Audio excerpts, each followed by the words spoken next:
Good morning students. आपको मैं पाठ पढ़ा रही थी माता का आंचल, उसका लास्ट पाठ पूरा हो गया था। आज मैं इसके प्रश्न उत्तर आपको बताऊंगी, कैसे बोर्ड में प्रश्न उत्तर आते हैं, उन्हें कैसे करते हैं।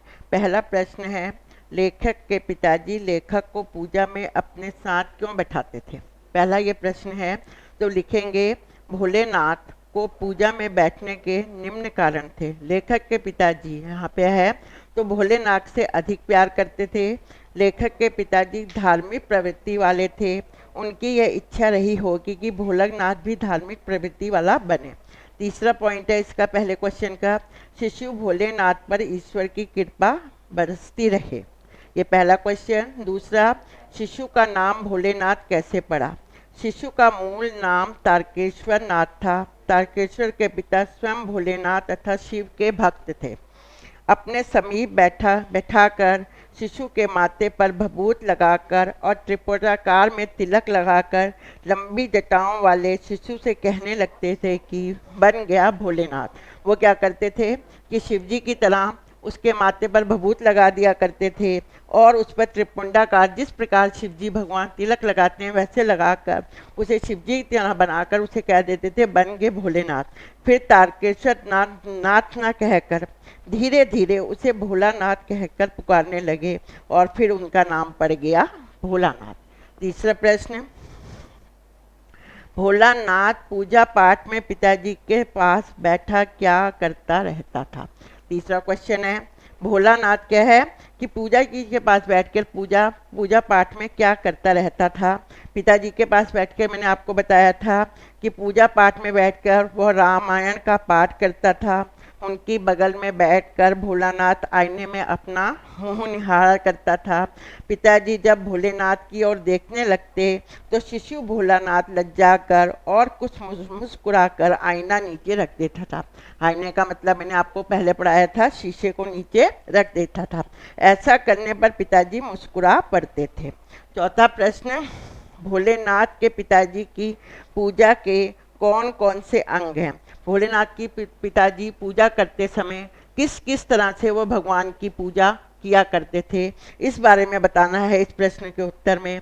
तो इस प्रश्न के उत्तर में आप लिखेंगे भगवान शंकर की विधिवत पूजा करते थे। पहला प्रश्न है, वो भगवान शंकर को बहुत मानते थे और उनकी पूजा किया करते थे। दूसरा है, वह रामायण का पाठ करते थे। मैंने आपको बताया था कि भोलेनाथ के पिताजी सुबह उठकर नहा धोकर रामायण का पाठ किया करते थे।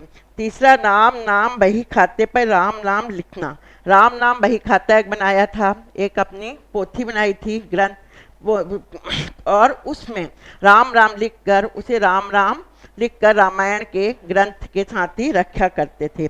इसके अतिरिक्त चौथा पॉइंट, छोटे छोटे कागज पर राम नाम लिखकर उन कागजों को आटे की गोलियों में लपेटकर क्या करते थे, छोटे छोटे कागज पर वो राम नाम लिखा करते थे। उन कागजों को आटे की गोलियों में लपेटकर उन गोलियों में गंगा जी में फेंक कर मछलियों को खिलाया करते थे। पांचवा क्वेश्चन, भोलेनाथ माँ के साथ कितना नाता रखते थे। भोलेनाथ का अपनी माता के साथ कितना नाता था, अपने माता पिता को क्या कहकर संबोधित करते थे। भोलेनाथ का माता के साथ दूध पीने तक का ही नाता था। भोलेनाथ को जब भूख लगती थी तभी वो अपनी माता के पास जाया करते थे।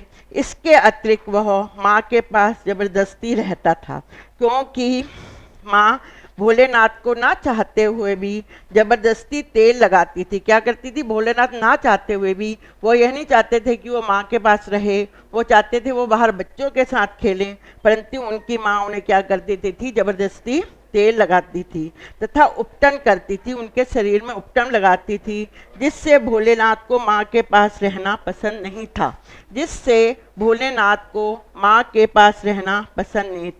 भोलेनाथ अपनी माता को मैया कहते थे और पिताजी को बाबू कहकर पुकारते थे। पांचवा प्रश्न मैंने आपको बताया है, पेपरों में आएगा, उसे कैसे लिखेंगे। छठा है, भोलेनाथ के गोरस भात खा चुकने के बाद माता और क्यों खिलाती थी।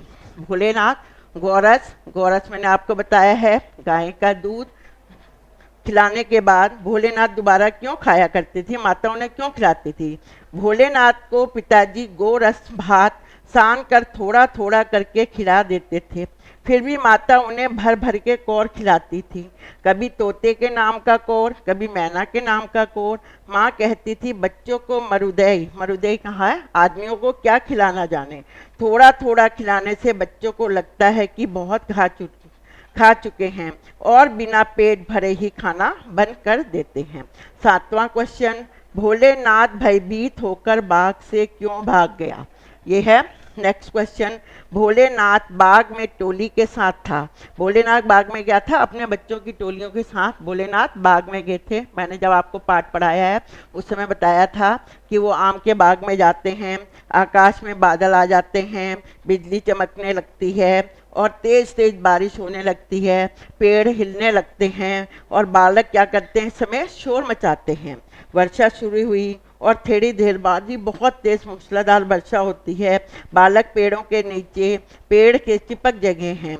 जैसे ही वर्षा थमती है, रुकती है, बाग में बिच्छू निकल आते हैं, उनसे डर कर बच्चे भाग जाते हैं। उस भय से डरा हुआ बालक भोलानाथ भी बाग से भाग जाता है, बाग बगीचों से भाग जाता है। 8वां क्वेश्चन, भोलेनाथ को सिसकता हुआ देख माता का स्नेह क्यों फूट पड़ा? भोलेनाथ को रोते हुए देखकर उसकी माता का प्यार क्यों फूट पड़ा? ये क्वेश्चन है। भोलेनाथ भय से सिसकता हुआ, भय से भाग भाग कर माँ की गोद में जा छिपा तो माँ भी स्नेहवश डर गई और डर से कांपते हुए भोलेनाथ को देखकर जोर जोर से रो पड़ी। सब काम छोड़कर अधीन होकर भोलेनाथ से भय का कारण पूछने लगी। कभी अंग भरकर दबाती, कभी अंगों को अपने आंचल से पहुंचकर चूमती। झटपट हल्दी पीसकर, देखती कि भोलेनाथ रो रहा है, उसका सारा शरीर लहू लहू हो जाता है, मैंने आपको बताया, तो वो अंदर जाकर हल्दी को पीसकर उसके घावों पर लगाती है। माँ बार बार निहारती है, रोती है और बड़े लाड प्यार से उसे गले लगा लेती है। लेखक किस घटना को याद कर कर कहते हैं कि वैसा घोड़ा मुँह आदमी हमने कभी नहीं देखा? ये भी पाठ पढ़ाते समय मैंने आपको बताया है, ये क्वेश्चन बन गया यहाँ। लेखक बताते हैं कि बचपन में हम बच्चों की टोली किसी दूल्हे के आगे आगे जाती हुई क्या करती थी, पालकी देख लेते थे तो खूब जोर से चिल्लाते थे। एक बार ऐसा करने पर एक बूढ़े वर ने, एक बूढ़ा आदमी की शादी हो रही थी, वो जा रहा था, उसे देखने पर बड़ी दूर तक खदेड़ कर क्या है, ढेलों से मार दिया। बूढ़े आदमी को हमने बूढ़ा वर को बड़ी दूर खदेड़ कर हमने उसे मिट्टी के ढेलों से मार दिया।